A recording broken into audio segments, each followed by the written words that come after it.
Maestro. Good afternoon. Come on, let me get some energy, please. I need to hear y'all. Good afternoon, everyone. How are we? Man, wake up, man. I know we just had lunch, but, we got some more content coming. So, good afternoon, everyone. My name is Rahmel Wattley. As my friend Lorena just said, I am the founder and CEO of Truck and Hustle Media. So we're most notably known for our Truck and Hustle podcast. Any listeners in the building? Anybody heard the Truck and Hustle podcast? Give it up for Truck and Hustle podcast. And we also have Freight Fest, our annual conference in Houston, Texas, which is September 26th through September 29th of this year. So that's another shameless plug.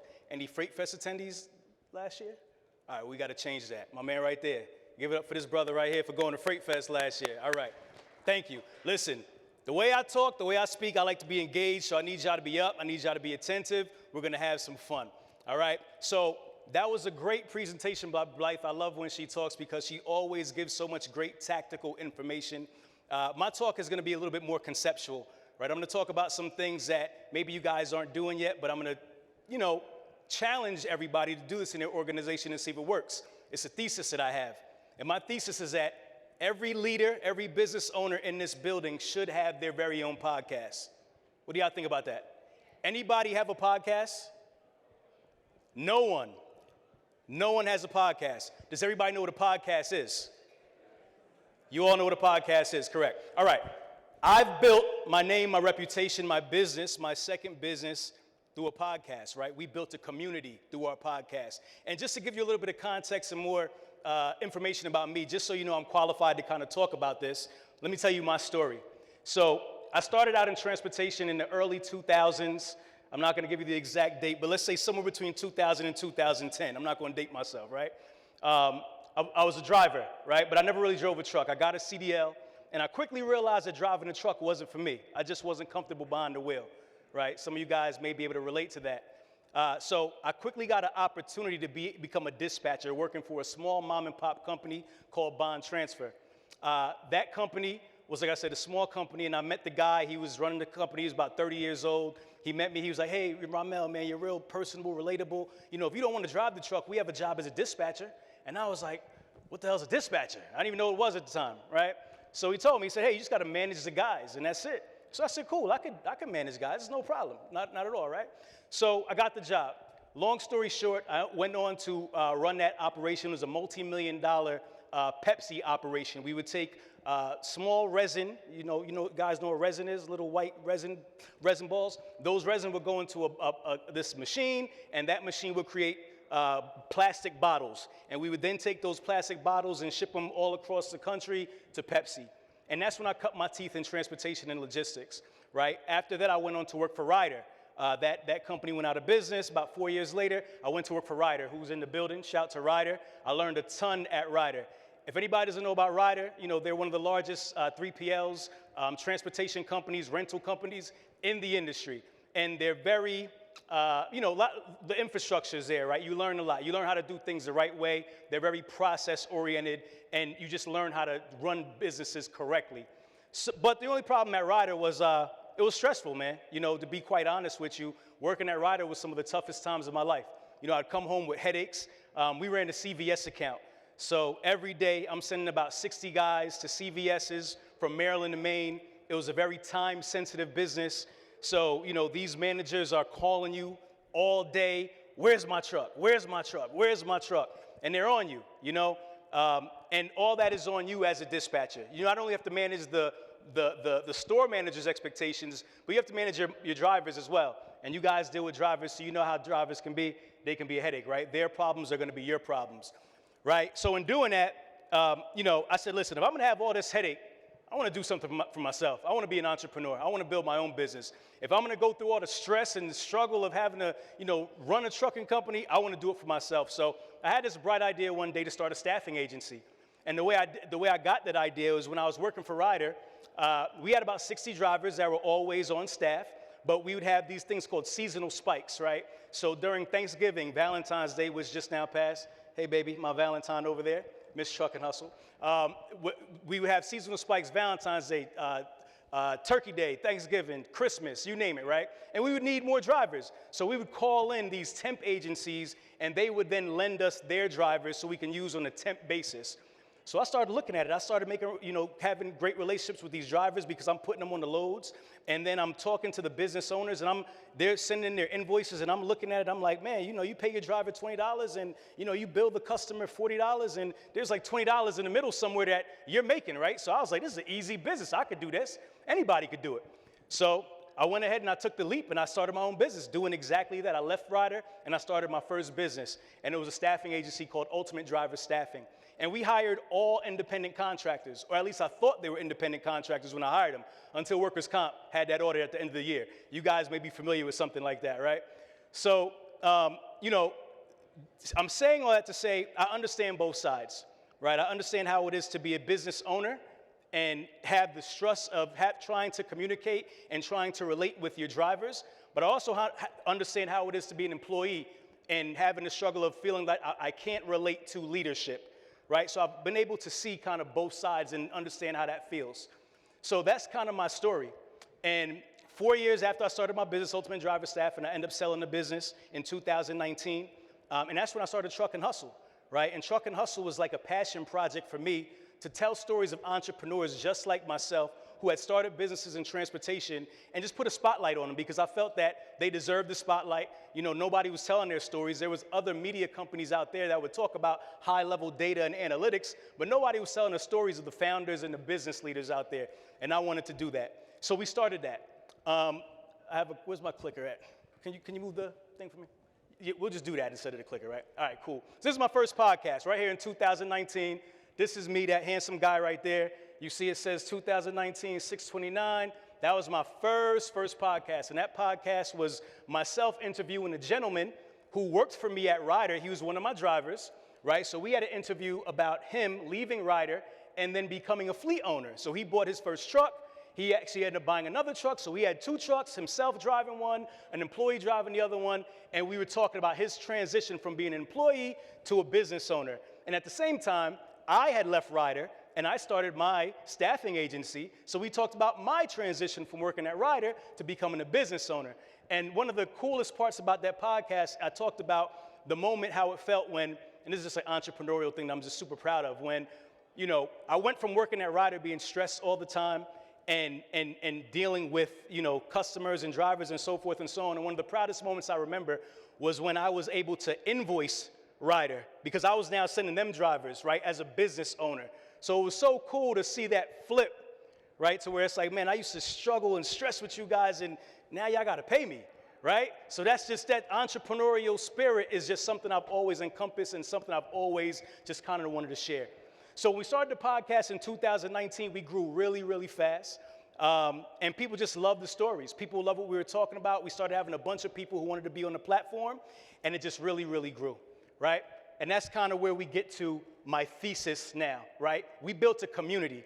So we're going to talk about culture. Now, when I was at Ryder, we'd always talk about culture. What is culture to you guys? Because I know a lot of times when they would ask us what is culture, nobody knew how to answer. I'd like to hear what you guys think culture is. What is company culture? Somebody raise their hand. Don't be shy. What is company culture to you? Tell me, Brian. The warm blanket you wrap around your associates and your team. I love that. I love that. Give me another one. One more person. What is culture to you? One more. There we go, right in the back. A thought process and a way of doing things. That's amazing. I like that. Next slide for me. So, I agree with all those things. But one thing that I think is missing in culture, especially in organizations now, is community, right? So to me, community is the new culture.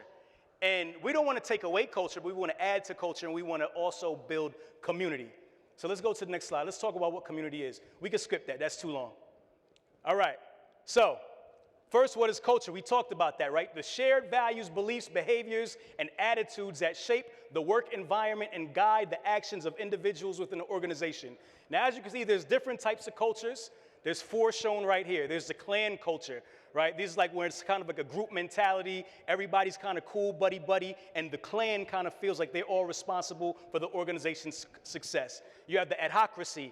Individuals are taking risks. they're all about innovation. That's kind of the culture. That's what's championed in the organization. You have the market culture. Everybody's focused on competition and results, right? That's all they care about. Then you have hierarchy culture, right? Strong emphasis on rules, processes, procedures. There's a clear chain of command. So you have to ask yourself, what culture are you, right? What culture are you fostering? Because at the end of the day, all these cultures, they're all different, and they may work for your organization, but the one thing is tried and true is that the culture starts with who? Help me out. Who does culture start with? It starts at the top. It starts at the top. So you guys are going to set the tone for whatever culture you have in your organization. Next slide, please. All right. So these cultures are all different, like I said, but they all have one thing in common. It starts at the top. So let's kind of talk about culture as it's evolved in the workplace. So traditionally in the beginning, right, nobody was thinking about culture. Everybody, all they cared about was profitability, right? Productivity, we don't care. Nobody's thinking about it. As time kind of moved on, culture became a thing because employees wanted to be recognized. They wanted to feel that sense of belongingness. So, we started having to create those warm blankets, as Brian so gracefully said over there, around our employees. So the next chapter of that is what I believe in my thesis is building community. So organizations that embrace building community on top of culture will get team members to mobilize. They're going to move for you, right? They're going to spread the gospel. They're going to talk about you, right? They're going to be evangelists for you. And they're going to ultimately be more productive due to the sense of belonging that only community brings. And I know that because we've done it at Truck and Hustle. We've built community. We are able to get people to mobilize. If we have an event, people show up, right? When we do things, when we give calls to action, people take those calls to action because we've built community. Next slide, please. All right, so how do you implement community into your organization, into your organization's culture? So culture is a feeling, it's an adjective. It's how you feel, that warm blanket. I feel warm, right? Community, though, is a verb. It's an action, right? It's what people do. It's how people mobilize. It's an action word, right? So rather than just a group of people with something in common, it's the way that the connections they shape inspire them to work for and with each other. In other words, a community isn't just about identity, it's about action. So you want to get your employees to be activated. Now, a little earlier, the gentleman was talking about, he had an amazing presentation talking about employees feeling disconnected. Right now, more than ever with AI and all these, things happening in tech, we have to be very cognizant of the fact that, yes, we want to employ these things into our organizations, but we don't want to get disconnected with our people, right? Because at the end of the day, people are going to still be the bloodline of our organizations. So although we want to start introducing new tech, and we want to start leveraging AI to streamline things and make things easier, the one thing that we want to make sure that we don't impact is the way our people relate to us and the way our people feel connected to us, right? So, next slide. So, the best way to build a community is through communication. It's very odd that the first 5 letters of community is also the first 5 letters, 6 letters, communication. So in order to build community, you have to be able to communicate, all right? So communication is key. Next slide. All right. And going back to my original point, this is why everybody should have a podcast, all right? Now, it may seem like I don't have time to do a podcast, right? It's not something I'm interested in. I'm not telling you guys that you need to have a podcast like Club Shay Shay or whatever you guys listen to. That's not the podcast I'm talking about, right? I'm talking about a way to communicate with your people as remote work starts to become more of a thing. Right? You have people that are employees. You have people that are independent contractors. You're not seeing these people every day. You need to find ways that you can communicate and make sure that your people understand what you're thinking and they know what's going on at the top. So they feel connected and there's that sense of community. Right? So here's some different things that podcasts can be used for. Right? So podcasts can be used for entertainment.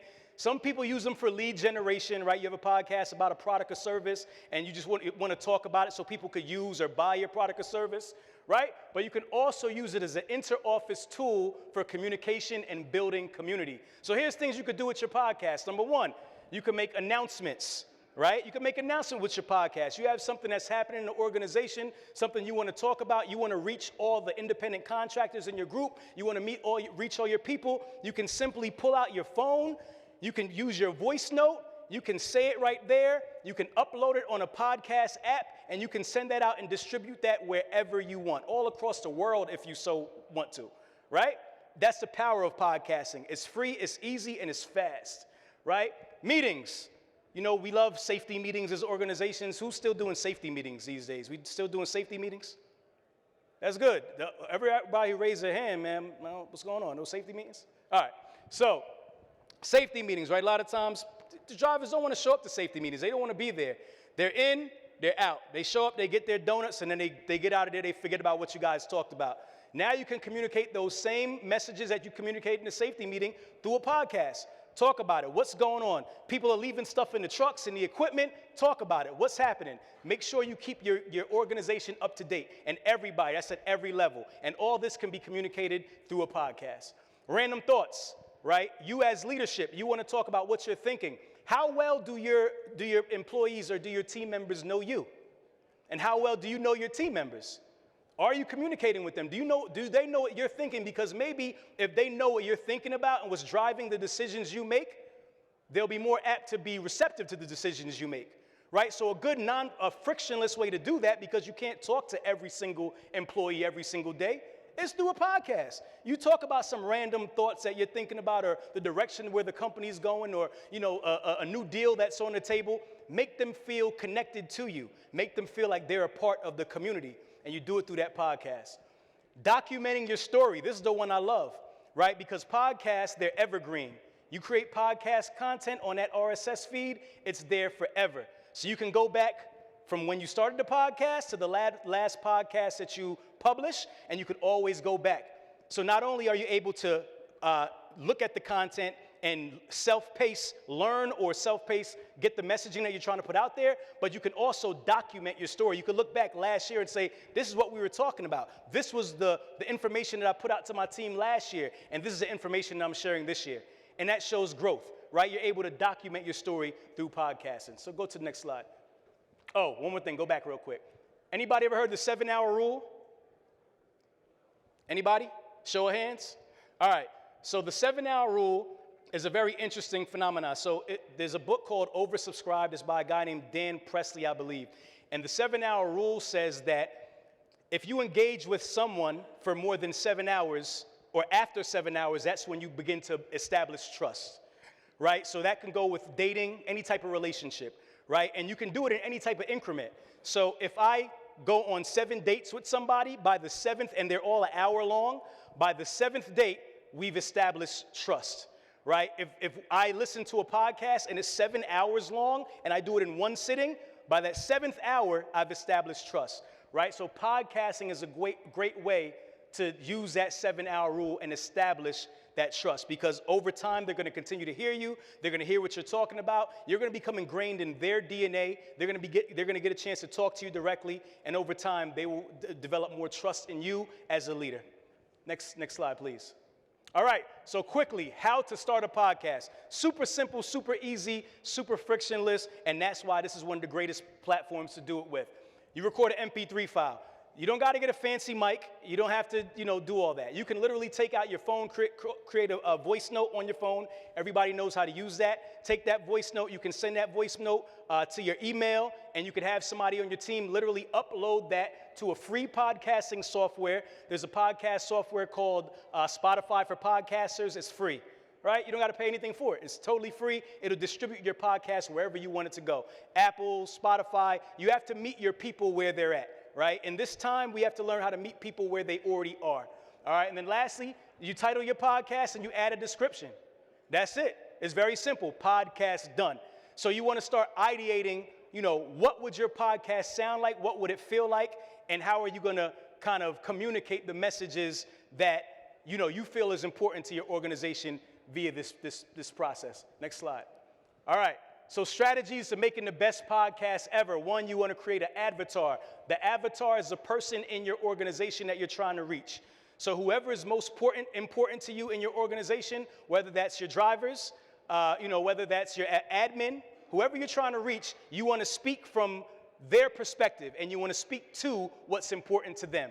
Right? That's your avatar. So that's how you create the foundation of your podcast. Who are you speaking to? right? Secondly, you want to record in advance. Everybody in here is busy, right? Everybody here has a lot going on. We have to deal with, just running a business. Man, I'm not doing this podcast. I got to run a business. So in order to do that, in order to circumvent that, you're going to record content in advance, right? You record that content in advance, and then you can have someone on your team upload it, and whether it's weekly, whether it's monthly, however you want to do it. People have used blogs before. People have used newsletters. I'm telling you, podcasting is a new wave. You're going to see this happen in a bunch of companies soon, and then you're going to come back and you're going to think about this here talk, and you're going to say, yeah, Rahmel told me to do that, and I didn't do it, right? I'm telling you, trust me, it's going to happen. And lastly, be consistent, right? So create a schedule.